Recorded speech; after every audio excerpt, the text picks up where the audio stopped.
265 AD China के three kingdoms की war के दौरान उनके जनरल चुको लियांग खुद एक छोटी सी सेना लेके टाउन में था, जबकि उसकी सारी आर्मी दूर के कैंप में थी। चुको लियांग को पता चला कि उन पर सीमा यी अटैक करने वाला है और उसके पास 1.5 लाख की सेना है। चुको लियांग को पता था कि उनके पास तो सिर्फ 100 सैनिक ही हैं और इसीलिए वो सीमा यी से लड़ाई नहीं कर सकता। चुको ने फटाफट अपनी आर्मी को ऑर्डर दिया कि वो अपने फ्लैग्स को नीचे उतार ले, अपने टाउन के गेट्स खोल दे और छुप जाए। चुको ने खुद एक टाओइस्ट रोब पहन लिया और खुद सिटी में एक ऐसी जगह बैठ गया जहां उसे सब देख सकते थे। उसने अगरबत्तियां जला ली और सितार के साथ भजन गाने लगा। थोड़े ही टाइम के बाद उसने देखा कि सीमा की बहुत विशाल आर्मी वहां आ रही है, पर वो उन्हें नोटिस ना करके अपने भजन गाता रहा। किसी भी सोल्जर ने उसे नहीं पहचाना, लेकिन फिर वहां आया सीमा ली और उसने चुको को पहचान लिया। वो उसे देखता रहा और फिर अपनी आर्मी को वहां से लेके भाग गया। पर सवाल था कि ऐसा हुआ क्यों? वो थी चुको लियांग की रेपुटेशन। चुको लियांग को लोग स्लीपिंग ड्रैगन बुलाते थे क्योंकि उसने अपनी रेपुटेशन वैसी ही बनाई थी। एक बार उसने अपने दुश्मनों की आर्मी को यकीन दिलवाया था कि उनका एक जनरल चुको लियांग के साथ ही मिला हुआ है, जिसकी वजह से उस आर्मी के जनरल को अपनी आर्मी छोड़ के चुको लियांग का साथ देना पड़ा। एक और बार चुको ने अपने दुश्मन की मिलिट्री सील चुरा ली और झूठे डॉक्यूमेंट्स बना के अपनी दुश्मन आर्मी को दूर भिजवा दिया। और जब दुश्मन की आर्मी दूर चलेगी तो चुको ने 3 सिटीज पर अटैक कर लिया। चुको की रेपुटेशन एक चालाक इंसान की बन गई थी और इसीलिए उस दिन जब सीमा यी ने चुको को अकेले सितार बजाते हुए अगरबत्तियों के साथ भजन गाते हुए देखा तो उसे लगा इसमें चुको की कोई बड़ी चाल है और इसीलिए वो अपनी आर्मी को वहां से लेके चला गया। तो सबसे पहला पॉइंट यही कहता है कि guard your reputation no matter what. Next point कहता है कि हमेशा अटेंशन लेते रहो। पीटी बर्मन, जिसे 19th सेंचुरी का सबसे बड़ा शोमैन कहा जाता है, वो पहले एक सर्कस के ओनर के असिस्टेंट थे। 1836 एनोप्लिस मैरीलैंड में वो एक सर्कस के शो के लिए आए थे। उन्होंने सुबह सुबह सोचा कि चलो एक बार इस टाउन को अच्छे से मैं देख लेता हूँ और एक अच्छा सा ब्लैक सूट पहन के घूमने निकल गए। थोड़ी देर के बाद शहर के लोगों में से एक चिल्लाया, अरे ये तो के अवेरी है। के अवेरी एक्चुअल में एक इंसान था जिसके ऊपर मर्डर के चार्ज थे, लेकिन वो कोर्ट से छूट गया था। लेकिन लोग सोचते थे कि वो गुनहगार है, इसलिए गुस्से वाली भीड़ ने बर्मन को धक्के मारना स्टार्ट कर दिया और उनकी शर्ट फाड़ दी। बर्मन ने भीड़ को कन्विंस किया कि वो अवेरी नहीं है और उन्हें सर्कस लेके आ गया ताकि वो अपनी आइडेंटिटी कंफर्म कर सके। सर्कस में बर्मन के बॉस टर्नर ने भीड़ से कहा, हाँ ये अवेरी नहीं है और ये बर्मन है और ये जोक था जो मैंने ही स्टार्ट किया था। ये सुनकर भीड़ वहां से चलेगी। बर्मन को बहुत गुस्सा आया कि उसी के बॉस ने ये बेहुदा मजाक किया था, लेकिन ऐसा क्यों?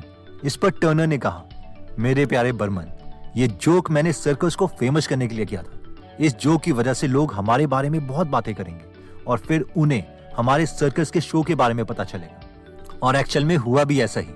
उस रात सर्कस फुल रहा। इससे बर्मन ने एक लेसन सीखा कि हमेशा अटेंशन लेते रहो और अपने आसपास वाले लोगों को हमेशा बेटर दिखाने की कोशिश करो। इसके बाद जब बर्मन ने खुद के शो स्टार्ट किए तो उसने भी इन्हीं ट्रिक्स को अपनाया। वो एक बार घूमने जा रहे थे और उन्हें एक भिखारी मिला। उसने उनसे पैसे मांगे। बर्मन ने उसे पैसे देने के बजाय नौकरी पर रख लिया। बर्मन ने उस भिखारी से कहा कि वो 2 ईंटें ले और एक ईंट को दूसरी ईंट के आगे लगा दे, फिर वो पिछली ईंट उठाए और उसे आगे लगा दे, एंड सो ऑन। और ऐसे करते करते शहर से सर्कस वाली जगह तक आना है और सर्कस के अंदर से चक्कर लगा के वापस शहर में चले जाना है और पूरा दिन बस ऐसा ही करते रहना है। और अगर बीच में कोई उससे सवाल पूछे तो उसे बस सीरियस होके किसी को जवाब नहीं देना है। अब इससे हुआ यह कि लोग उस भिखारी को ये करते हुए देखते और उससे सवाल पूछते, लेकिन वो भिखारी कोई आंसर नहीं देता। इसलिए वो सारे लोग उसे फॉलो करते करते सर्कस पहुंच जाते और फिर सर्कस में खो जाते और सर्कस की टिकट्स को खरीद लेते। एक टाइम तो ऐसा आया कि पुलिस ने उस भिखारी को पकड़ लिया क्योंकि उसे बहुत लोग फॉलो कर रहे थे, जिसकी वजह से ट्रैफिक जैम हो रहा था। थर्ड पॉइंट कहता है कि ऐसी कंडीशंस बनाओ कि जो तुम चाहो वो हो। 1814 में यूरोप के मैक्सिमम मेजर्स चाहते थे कि नेपोलियन बोनापार्ट का पहले से डूबा हुआ एम्पायर पूरा बर्बाद हो जाए। इसीलिए नेपोलियन को इटली के ही पास आइलैंड ऑफ एल्बा भिजवा दिया गया, जहां उन्हें अरेस्ट रखा था। उस आइलैंड में अरेस्ट होने के बावजूद नेपोलियन से सब नर्वस हो रहे थे।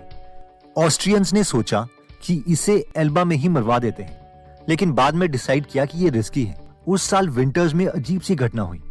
एल्बा आइलैंड को ब्रिटिश शिप्स चारों तरफ से घेरी हुई थी ताकि नेपोलियन कहीं से भाग ना पाए। लेकिन 26 फरवरी 1815 को दिन दहाड़े 900 लोगों की शिप वहां आई और नेपोलियन को लेकर चली गई। इंग्लिश उनका पीछा करते रहे, लेकिन नेपोलियन वहां से भाग गए।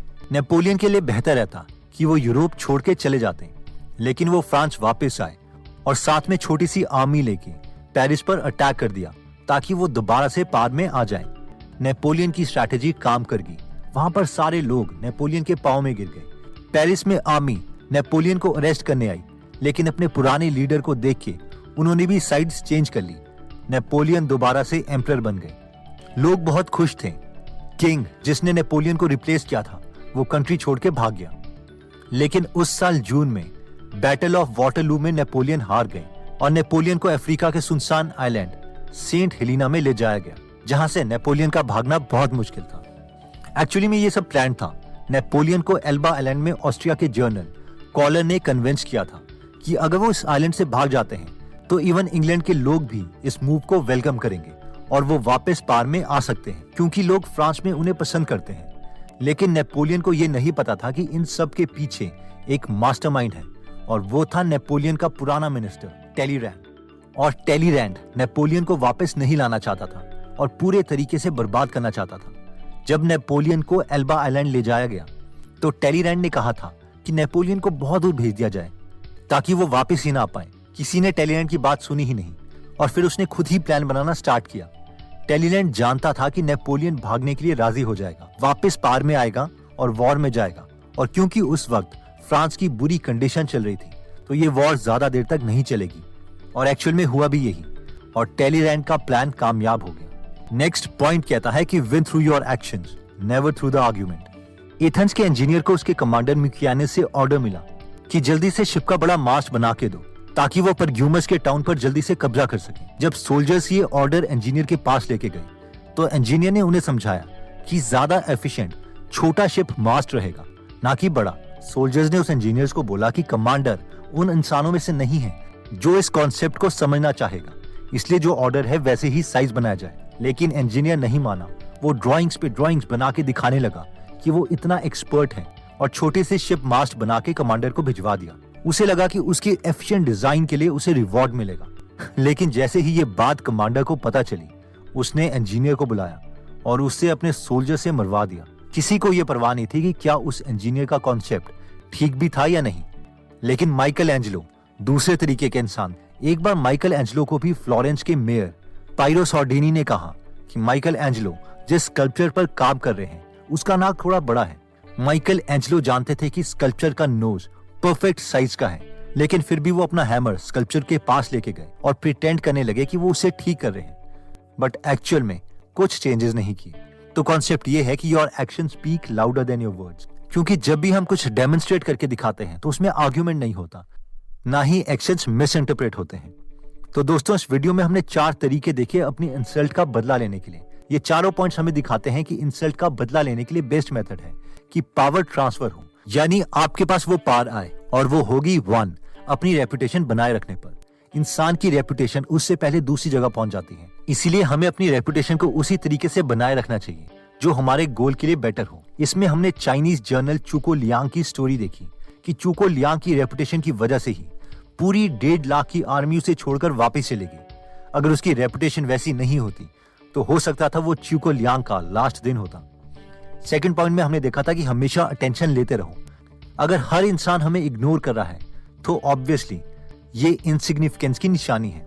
इसमें हमने the greatest showman PT Barnum की स्टोरी देखी कि जब वो इस कॉन्सेप्ट को समझ गए थे तो कैसे उन्होंने एक भिखारी को हायर करके अपने सर्कस की सारी टिकट्स बेचना स्टार्ट करवा दी। नेक्स्ट पॉइंट कहता है कि ऐसी कंडीशंस बनाओ जिससे तुम जो चाहो वो हो जाए। इसमें हमने देखा था कि कैसे नेपोलियन को भी उसी के मिनिस्टर ने अपनी स्ट्रैटेजी से फंसा दिया।